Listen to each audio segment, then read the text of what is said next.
Reuben? His mom was in the living room again. She sounded half concerned, half suspicious. Not alarmed, though.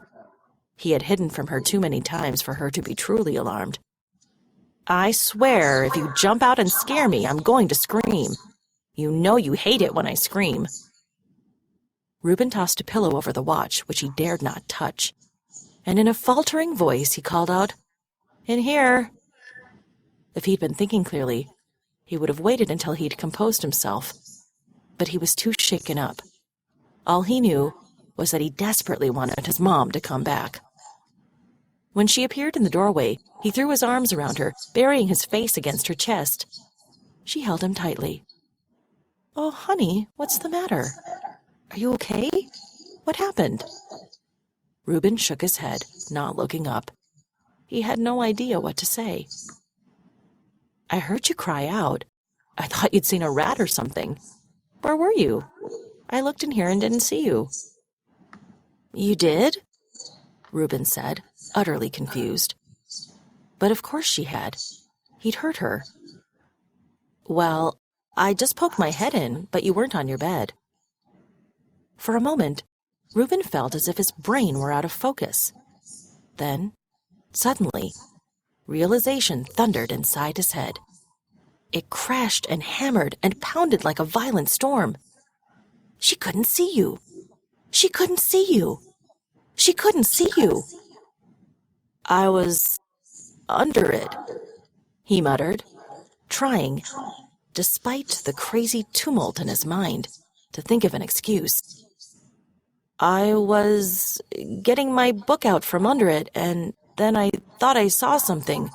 Well, I thought I heard something, and then I looked over and thought I saw a person in my closet." "You poor thing. Did you bang your head?" his mom asked, gently feeling the crown of his skull for a bump. "No, I'm fine. I just panicked, I guess. It was only my jacket." She winked. "Just come out when you're ready, okay?" He closed the door behind her.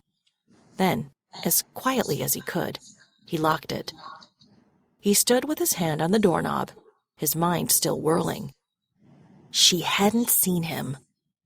She had looked at his bed and hadn't seen him sitting right there. He turned to look at the bed, to see what she had seen, what she hadn't seen. It was impossible, but it had happened. He stood there, perfectly still, trying to think of what to do. His heartbeat was galloping. He had an idea and ran to his closet. Once again, he pulled out the box of toys. A few years earlier, his mom had given him a toy digital camera for Christmas. He had loved it at the time, though he was pretty sure it was a factory reject she'd gotten on deep discount. It took terrible photos, and you couldn't print them or anything, only look at them on a miniature screen. But it would serve his purpose now. In a moment, Reuben had the camera out. Was there any chance the batteries weren't dead? He pressed the pale green power button. The camera emitted a barely audible whine. The little display screen flickered on. Yes!